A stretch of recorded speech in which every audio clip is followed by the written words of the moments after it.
So when you first log onto the system, this is the first page that you will see, which is Welcome to the Payment Services portal. As you start collecting via direct debits month by month, in the client's turnover, you will then start to see how much money we are collecting on your behalf via direct debit.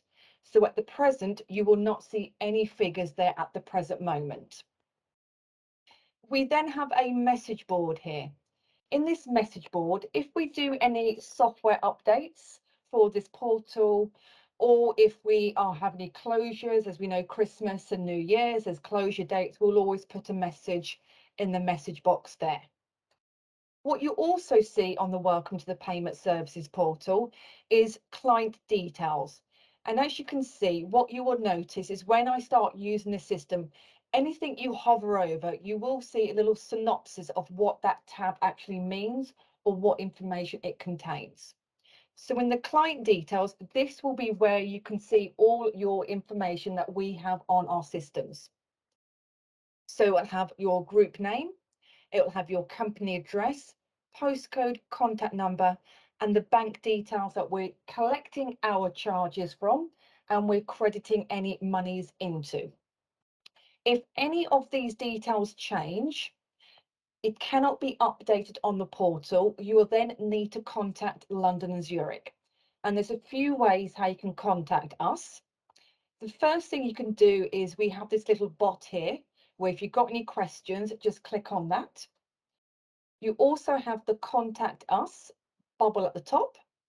If you click on there, it has our contact number and it also has our email address. If you email customer.services or you click on the bot and a ticket will then be raised for the customer service team, and within 24 to 48 hours, a member of staff will reply back to you in regards to your query. So that's all your details. If anything changes, just give us a call. Also on this first page, Welcome to the Payment Services portal. On the left-hand side here, we have three further drop-downs.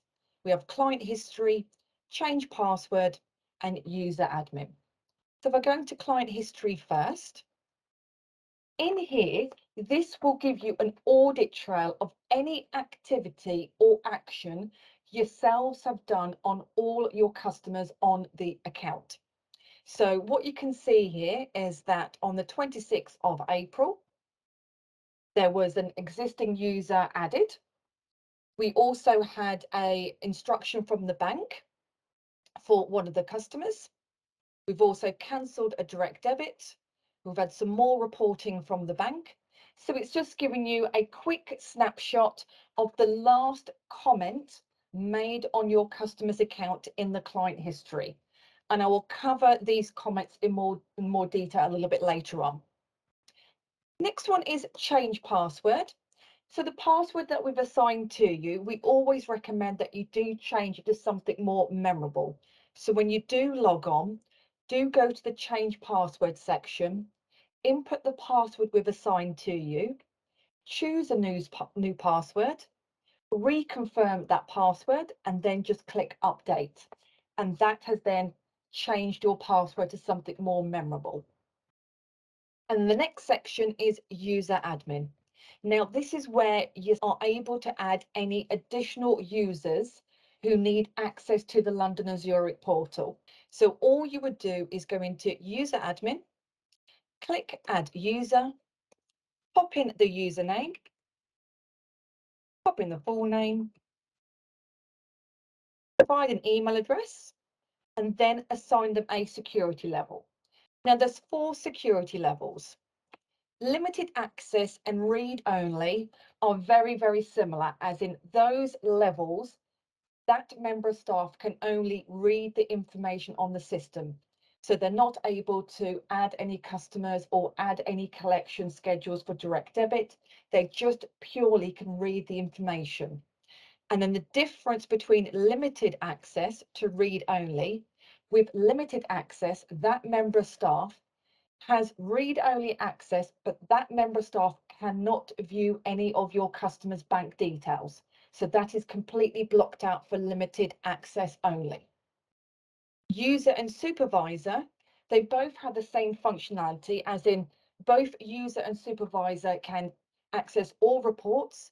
They can add customers, suspend customers, add collection schedules, cancel collection schedules for direct debit. The only difference is only supervisors can add additional users, and only supervisors can change any other member's password if a member of staff does happen to forget their password to log in. So I'm going to do supervisor, input password, and then just very simply click add.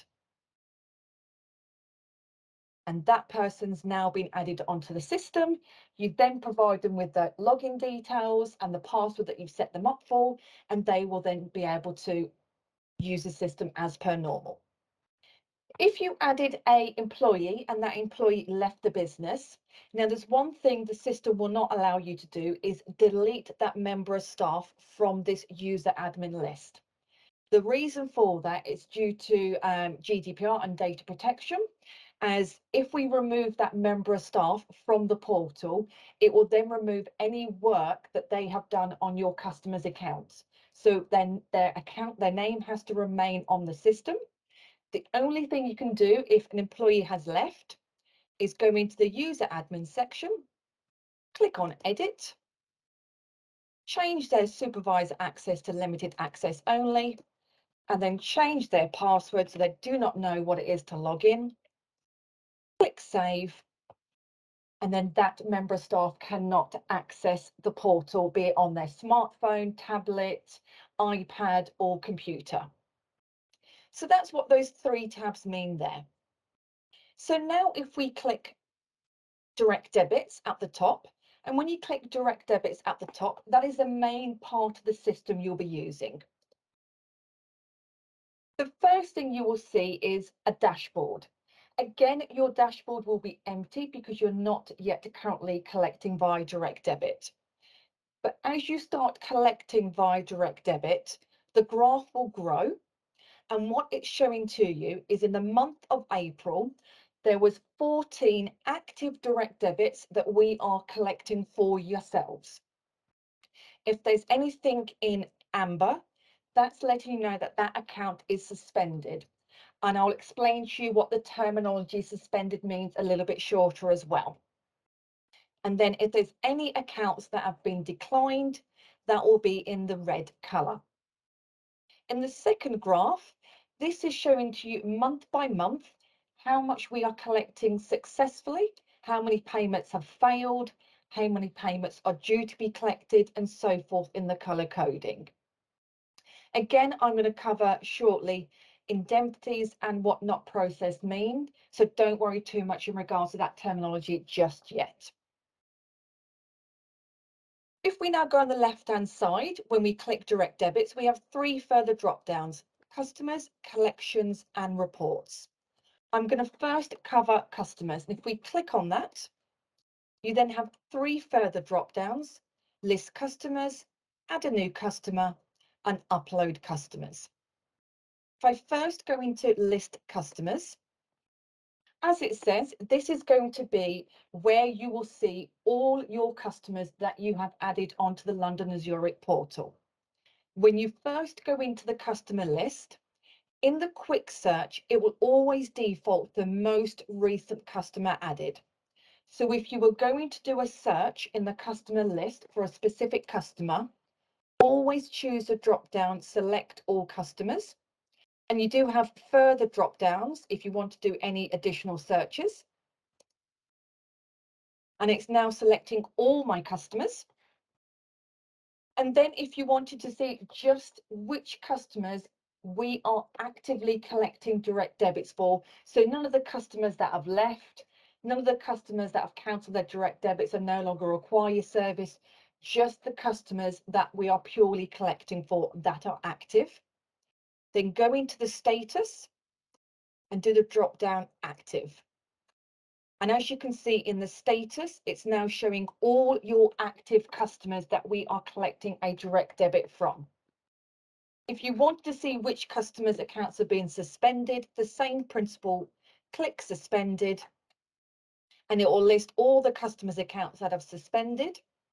And in the last activity column, you will see why that account has been suspended.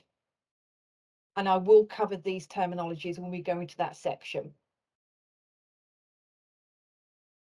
So I'm now going to search for a customer. And to search for a customer, you can either search for them via the customer reference, if you know the customer reference. You can search via their account name, and you can also search for them via your postcode. So I'm going to search for Dean. And as soon as you start typing up, it's brought up all the customers with either the name Dean or Dean in the name, such as Deanna. If you want to search for postcode, just start typing in the postcode. I'm going to do KT13. And it's now brought up all the customers with the KT13 postcode.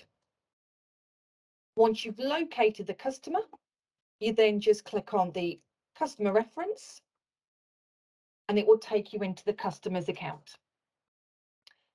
The first page you will see into the customer's account is all the information that you have retrieved from the customer.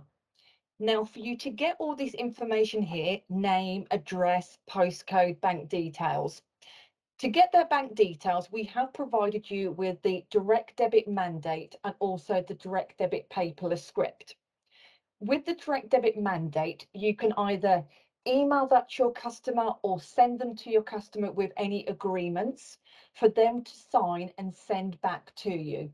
Once they've signed that direct debit, they are then giving you the authority to collect a direct debit as and when you are required to do so for any services that you have done for that customer. You do not need to get a new direct debit mandate for every direct debit you set up. You just need one form completed and only get a new form completed if your customer tells you that their bank details have changed.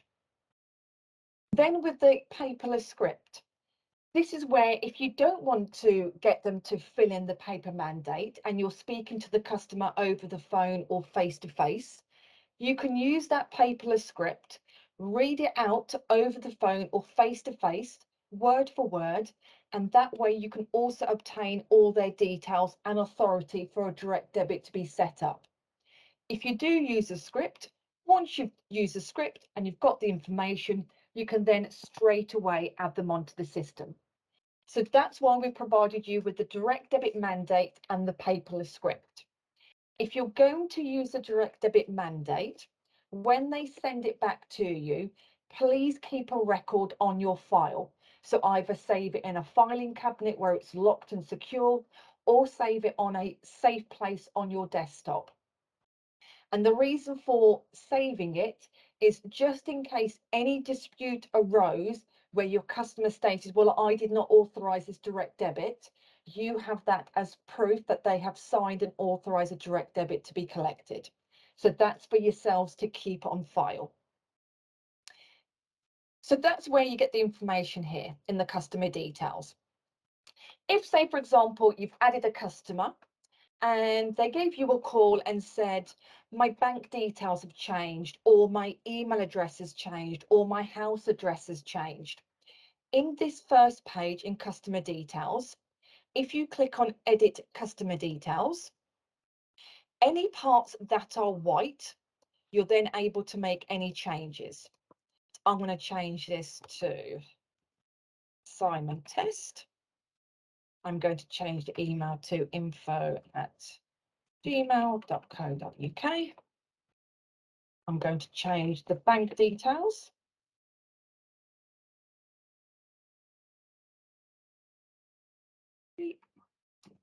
Seven. And I'm also going to change the address.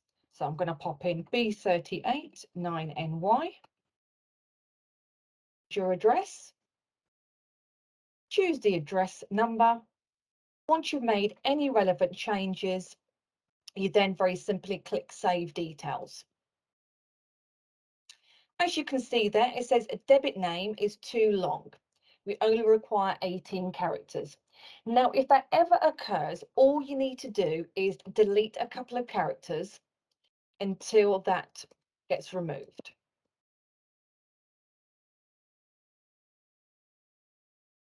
Click Save. Oh, and it's now giving me invalid phone number. So I'm just going to pop in a new one and click save. And there we go. It now says customer update successful. So all those details have been updated successfully.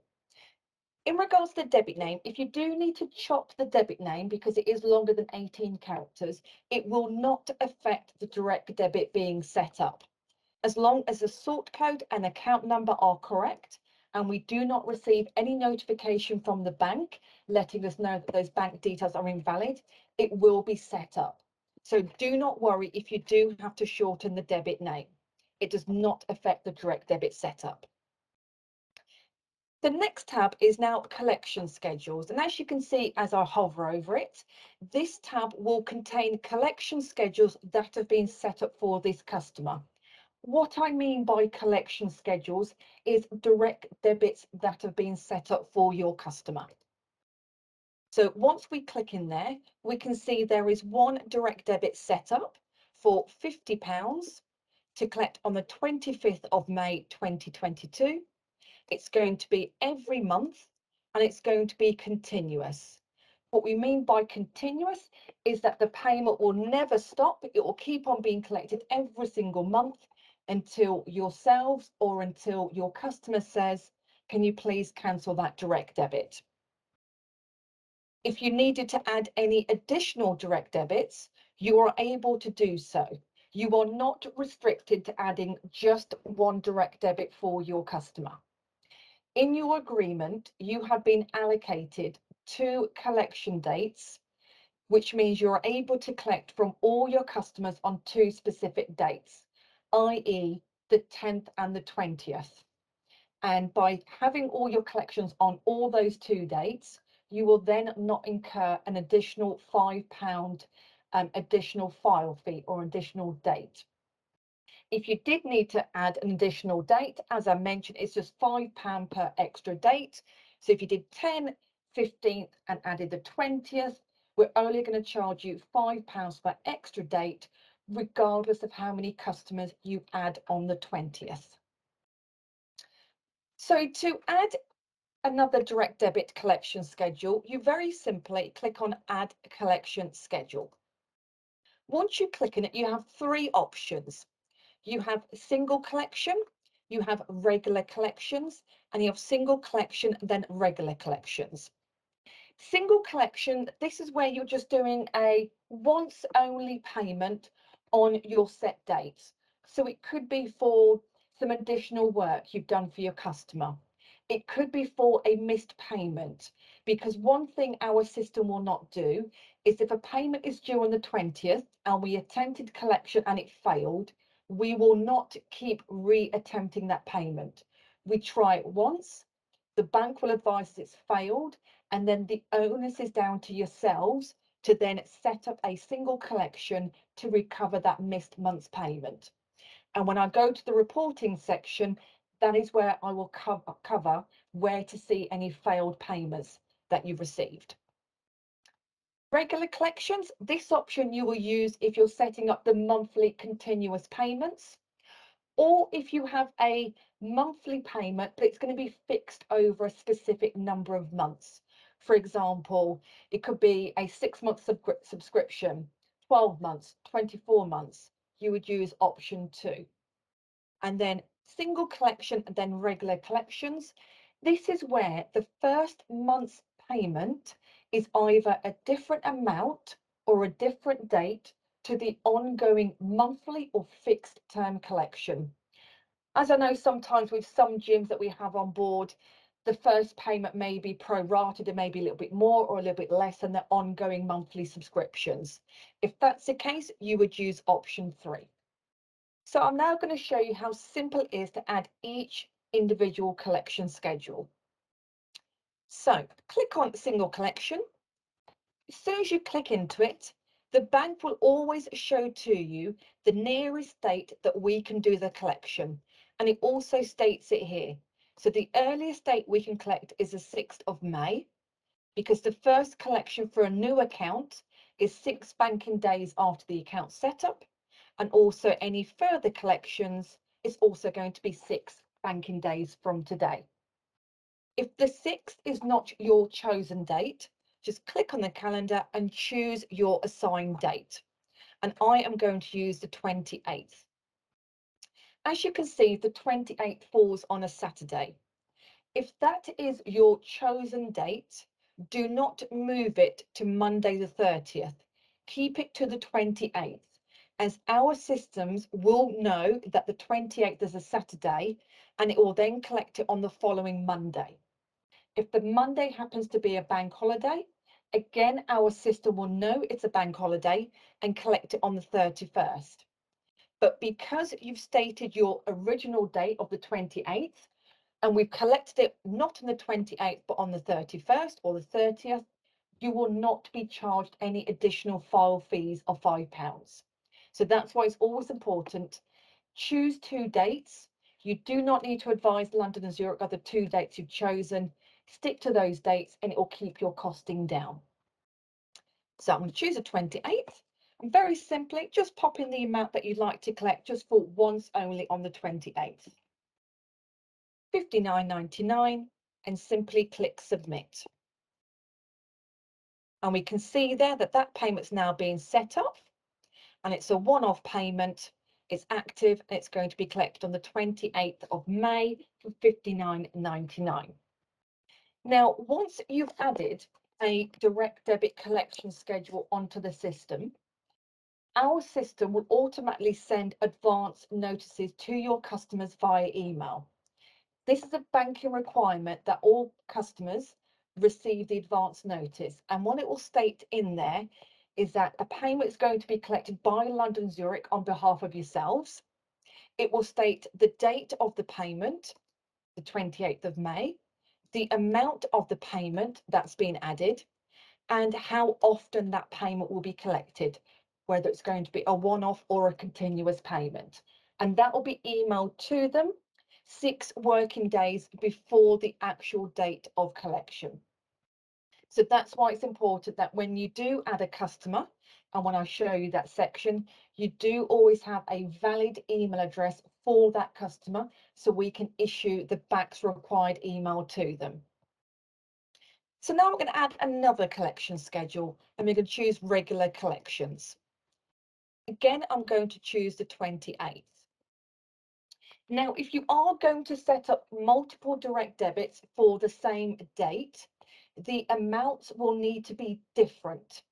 Because what will happen if you set up two or try to set up two direct debits for the 28th for £59.99, the system will not allow you to do that. And the reason for that is if we allow that to happen, the bank, as in your customer's bank, will see the two direct debits and may see that as a duplication, and they can delete either one or both of those direct debits. So that is why you will not be able to add two direct debits for the same date for the same amount, but you can set up two direct debits for the same date for different amounts.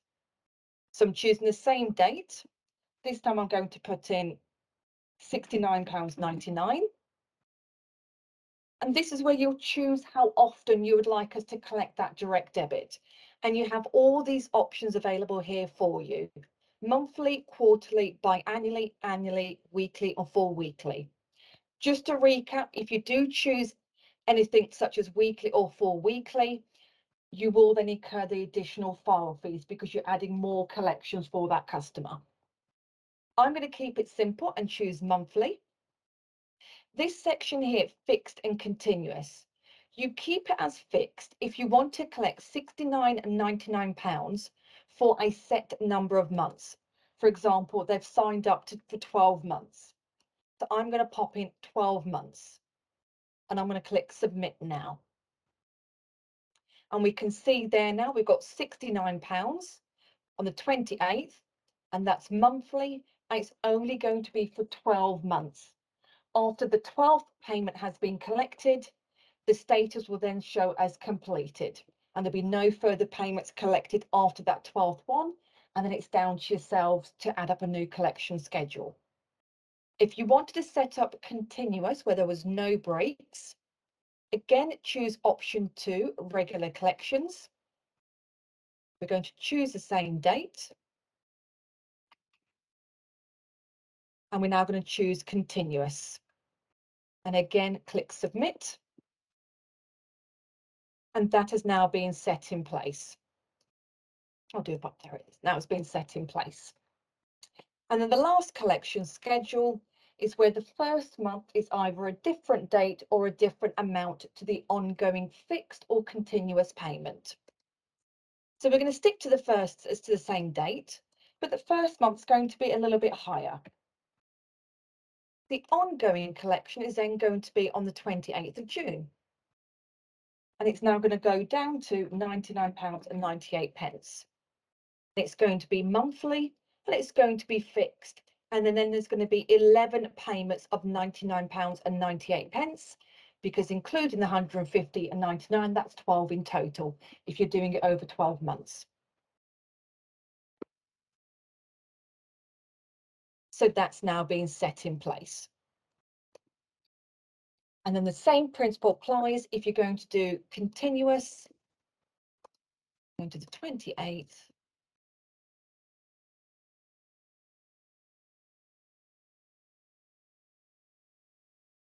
Regular collection date. We're now going to do £25.99. We're clicking continuous, and we're now clicking submit. So that's now being set in place. So that's how easy it is for yourselves to set up a direct debit collection schedule. Now, once you've set up a collection schedule, you do have the functionality, as you can see here, to cancel a direct debit 3 working days before any of these collections are due to be collected.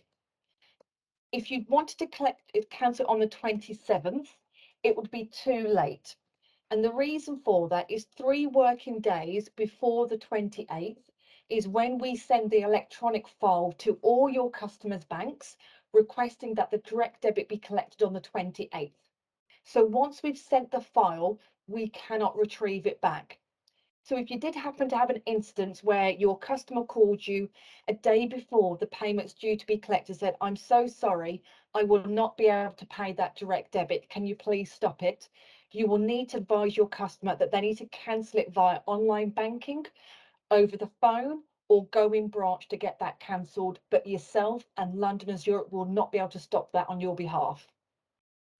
If they called you in plenty of time, all you would need to do is log on, go into the customs account, go into the collection schedules tab, find which collection schedule you want to cancel, and very simply just click on the cancel button. Input a reason why. And the reason can be as in depth or as in brief as you'd like it to be, but you do need to make a comment because it will go into the account history for your audit trail. And click on yes. And that payment is now being cancelled. As you can see in the status, all the others are active, and that one is now being cancelled. You will use also that same principle if you needed to make any changes to the amount or the date of the direct debit that you set in place. So if this payment needs to be changed to £151.99, you need to cancel that schedule and reset it up. And the reason for that is because of the advance notice, because if any changes or amendments have been made to a customer's direct debit, they need to be made aware by the advance notice of what their new payment is going to be, if the amount is different or if the date is different. So you cannot physically amend an existing direct debit. You need to cancel it and reset it up with the new amount or the new date. So that's covering adding a collection schedule for direct debit and also how simple it is to cancel a collection schedule. If we now go into the collections tab, this is where it will show these collections, whether it's been successful or whether it's failed. There's no information here at the present moment, but what you will see as we start collecting, if the payment's been successfully collected, you will see in the top. So you will see the amount that we've collected, £59.99, the date we sent the file to the bank, which is the submission date, the date of the collection, the 28th, or the date that you stated, the settlement date, The settlement date is the date the monies have been credited into your business bank account. And that is always 2 banking days after the date of collection. So for example, if we collected on the Monday, we will then know on the Tuesday if that payment's been successful or if it's failed. And then on the Wednesday, you will then receive the monies into your business bank account. So it's a very quick turnaround. And then in the collection status, because it's been successful, you will show that it's been successfully collected. If any payments have failed, you will see it in the bottom column. And again, it will give you the same information, but in the collection status, it will give you failed. And in the failed description, it will give you the reason why that has failed. And I will cover the failure descriptions when we cover the failure report. And then lastly, account history. This is just your audit trail of any activity or action that's happened on your customer's account. So as you can see here, we've added direct debits, collection schedules, we've cancelled collection schedules, Audi's action create process. All that means is that we have submitted the electronic file for the direct debit to be set up. And email confirmation or welcome letter, that is another documentation that we send on your behalf, the confirmation email. And what that is confirming to your customers is that a direct debit has been set up by London and Zurich on behalf of yourselves. That will also be emailed, and that will be emailed once that customer has been added onto the London and Zurich portal. What you will also see in the account history is if we get any notifications from the bank, they will also be in the account history tab. Now, we receive notifications from all banks on a daily basis. So if you see in the comments anything that states ARAD or ADAX in the author, they have come directly from your customer's bank. It's not a comment that London and Zurich have made, it's what your bank have notified us. We have updated your account, so you are aware of the situation with your customer's account. So I'm now going back into customer details. I'm now going to cover, when we mentioned in the dashboard, the term suspended. As you can see here, the status of the account is that it's active. The term suspended is when an account has been deactivated for numerous reasons. Now, the reasons why an account can be suspended is, firstly, it could be because yourselves have closed the account because your customer said, we no longer require your services. Can you please close my account and cancel the direct debit on the account? That's one reason. Another reason could be that your customers cancelled the direct debit. They could have closed their bank account. They could have switched their bank account. Your customer could have unfortunately passed away. There's quite a few reasons why an account has been suspended. And so if you do notice an account has been suspended in the status, that is where you will go to the account history and you will see in the author anything from ARAD or ADAX. It will then give you the reason why that account has been suspended. You can also go into the customers and list customers and go to suspended. And you will see the notifications as you can see here. So if I just go into Teresa, so the account suspended, and it gives you the date the account was suspended on the 2nd of February 2022. If you then go into the account history, you will then see ADAX, notification from the bank, fax reporting, instruction cancelled by payer. So that's letting you know that the direct debit has been cancelled by your customer at their bank. In regards to these terminologies, if you're ever unsure about what they mean, if you go to the help section at the top, you will see failed collection reason codes, and it will give you instruction cancelled by pay or its bank, and it gives you what you must do to get that account reactivated. If you're still unsure, that's when you can click on the ask any questions, or you can click on contact us, give us a call or email customer.services. So as this account suspended and it's showing here that the instructions cancelled by payer, we always recommend always speak to your customer if you do notice that they have cancelled the direct debit before you reactivate the account. That way it'll prevent you going round and round in circles where you're reactivating the account, they're cancelling it, you're not getting payments, and you're both getting frustrated. So once you've spoken to the customer and they've explained the reason why, and they've said to you, I'm so sorry, can we please reactivate the account and carry on collecting as per normal? All you need to do is click on Edit Customer Details, click on Reinstate Customer, and as you see, when I hover over, it goes click to reactivate. Pop in the reason why. Customer cancelled in error. Click yes. And the customer reinstate is now being successful. So the account's now active. And then if you have any active collection schedules in place, they will carry on as per normal. If there are no collection schedules in place or the one in place has been cancelled, as shown, click Add Collection Schedule and add a direct debit ready for collection. So that's how simple it is to reinstate the account. If yourselves needed to suspend a customer's account, again, just click on Suspend Customer. Customer cancelled. Service. Click yes. And that has now suspended the account.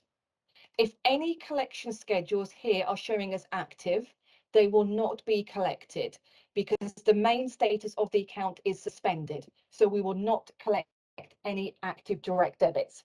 So that's why it's very important, at least on a weekly basis, to do your housekeeping and go into the list customers and always check the suspended accounts so you can reactivate any accounts that should not be suspended. Because while they are suspended, we are not generating or collecting those direct debits, so your business is not receiving those monies. So that covers the customer part. We're now going to very quickly show you how easy it is to add a new customer. So once you click on Add a New Customer, you will see next to certain parts there is a red asterisk. Everything with a red asterisk, those are the information that is required. You will see an asterisk next to the email address. It's because I'm in the training system, you will not see that on this site, but when you log on, you will have an asterisk next to the email address. So the first thing it's asking for is a DDI reference, so direct debit instruction reference. This is a reference that they will see on their bank statements. So as we all have direct debits, when you go to your list of direct debits on your online banking, you will see, for example, I see with Shell Energy, a direct debit reference, and it is a mixture of numbers and letters. And that is my DDI reference. So if I called into Shell Energy, I will quote that reference. And this is what that DDI reference is. Now, once you've added this reference onto the system and clicked Add Customer, it cannot be changed, because that is going to be lodged at your customer's bank. The reference is down to yourselves, what you decide to do, but it must be a minimum of 6 characters and a maximum of 10. It can be all numbers, all letters, a mixture of both, but it must not have any spaces or any punctuation. For example, you are not able to do test 1, 2, exclamation mark. You can do test 1, 2, 3, and that'll be fine. If you want to do a bit of the surname, Smith 1, 2, 3, 4, that is fine. If you're using any systems in-house where it generates a reference for your customer, you can use that same reference for the DDI reference. But as long as it's 6 to 10 characters in any combination, that is fine. Next thing it's asking for is the customer account name. This is just your customer's name. So Mr. Tommy Test. Next thing it's asking for is a sort code and account number, the information that you've obtained on the direct debit mandate or via the paperless script over the phone. So I'm just going to pop in the bank details. 1, 3, 3. The debit name, that's just the name that appears on their bank account. Next thing it's asking for the contact name. Now, if you're dealing with an individual person, the contact name will be the same as the customer name. If you're dealing with a business, you will put the business name in the customer account name and then put the contact in that business in the contact name section. I'm going to stick to Mr. Tommy Test. Telephone number and mobile number is not optional. It's entirely up to yourself if you do input a contact number. If you do, we will not be calling your customers. It's purely so you have all the information to hand on one system. So if you did need to call a customer because of a failed collection, it will just make it easier rather than yourselves hunting around for a contact number. Then ask for an email address. Pop that in. Again, pop in the postcode. Find the address. Once you've got all the parts, that's got the mandatory field, again, click Add Customer. And straight away, that customer has now been added. So as soon as you've added the customer onto the system, you can straight away go into the Collection Schedule tab, and you can straight away add a collection schedule to collect on any due date, as long as it's 6 days from the point of you adding the customer onto the system. So there is no requirement for you to wait 24 hours or 48 hours once you've added a customer. You can do it all straight away. So that is how simple it is to add a customer once you have all the information and you're ready to add a collection schedule for direct debit. And then the last thing I'm going to is upload customers. I'm going to cover this very briefly. But do come to me at any point, or customer service at any point now in the future if you ever needed to use this. This is mainly for if you had a large number of customers that you needed to get them added onto the portal straight away. So rather than you going to add new customer and added those 10, 15, 20 customers one by one, you can do it all in a file if you input all this information. And all you would do is click on Download File Format, open up the file. You would input all the customer's information, so the DDI reference, customer name, contact name, address, postcode, telephone number, email address, bank account name, sort code and account number. You would then do a save as of this file, and then very simply choose the file and upload it. And all those 5, 10, 15, 20, however many customers are added onto the system straight away for you. So the next part we're now going to go into is collections. Now, again, I'm going to cover this very briefly, but if yourselves need to have more information in regards to this, do let me know. Upload collection schedules. So if you had a large number of customers on the system where there's no direct debit in place, and you need to get, say, 5, 10, 15, 20, 25 customers collection schedules set up, and rather than you go into list customers, find that one customer, go into the collections tab, add a collection schedule. In this section, again, you can download a file. And in the file, input the information that's stated here. So in the first column, you put the customer reference. That's the DDI reference that you've assigned to them.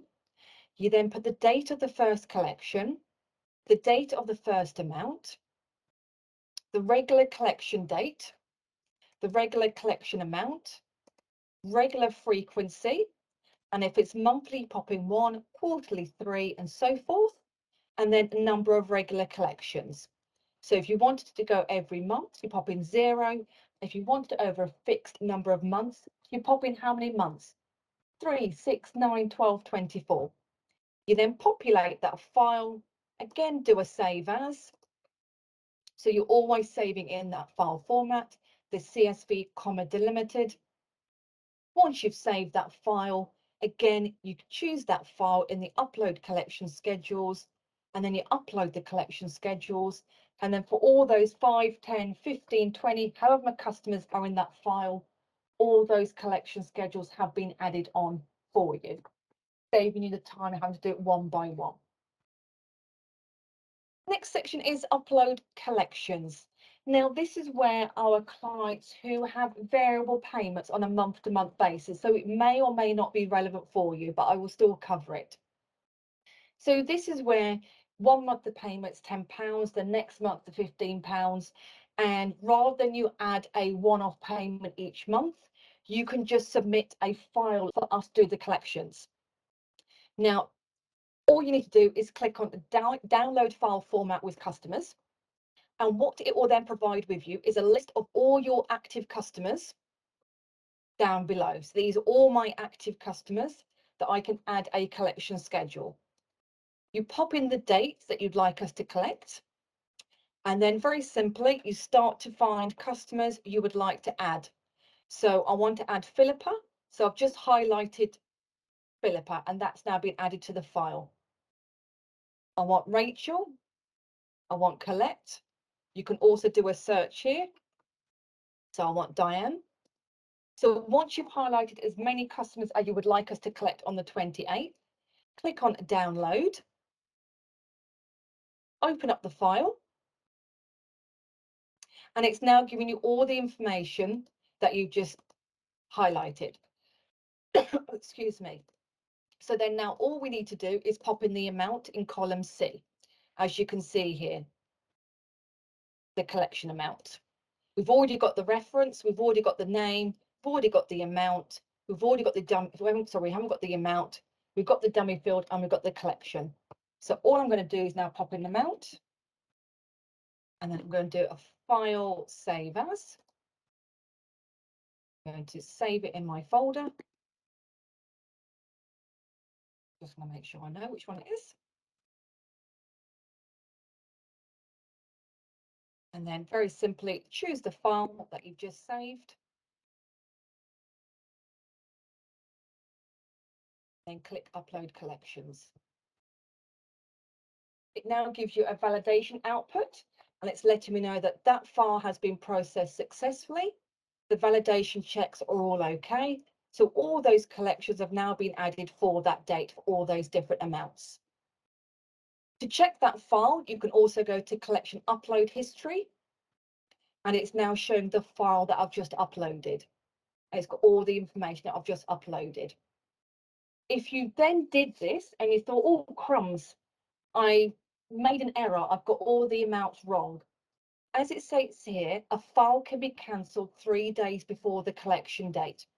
As long as you can see cancel file in the last column, you still have time to cancel all those customers in that file. If you just needed to cancel one customer's payment, rather than cancel the entire file, just locate that one customer in the list customer section, and in the collection tab, just cancel that one-off payment for £55.99. But I'm going to cancel the entire file. I'm going to click to cancel. I'm going to click yes.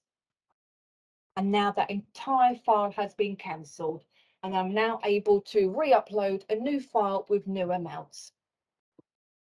So we're now going to click on reports and cover the reports that we have here.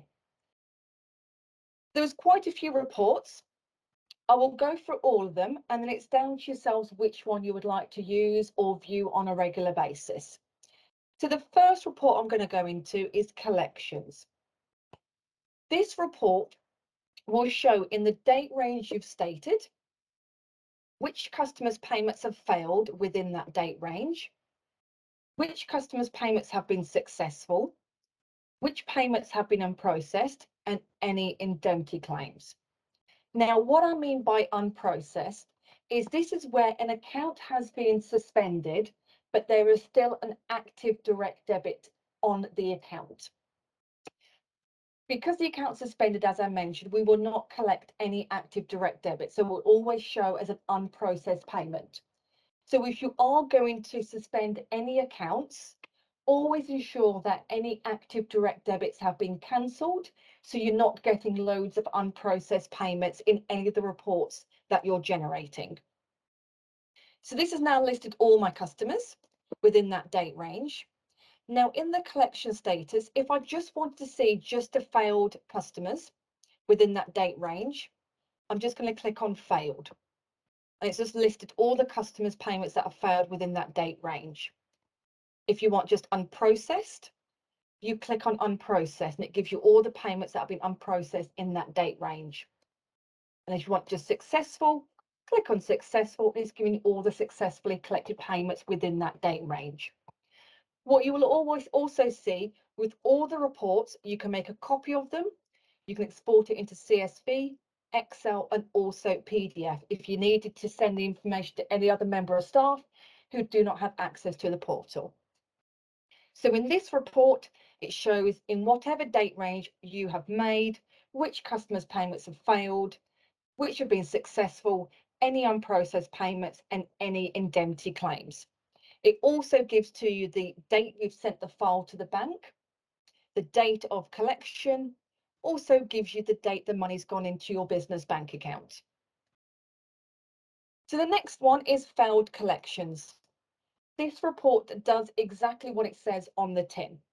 So in whatever date range you state here, it will list all your customers' payments that have failed within that date range, and it will also give you the reason why that payment has failed.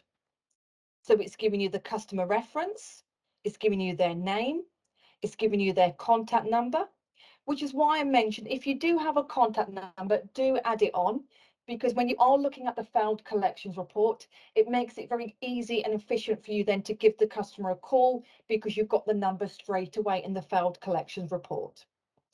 It then gives you the date we received the failure notification from the bank, and it gives you the reason why that payment has failed.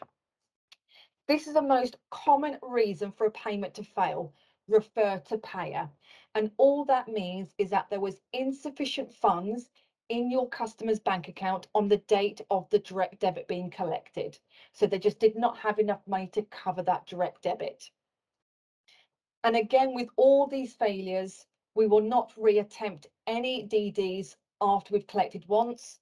These failures, once you've spoken to your customer, you will need to then set up a one-off collection to recover that missed month's payment.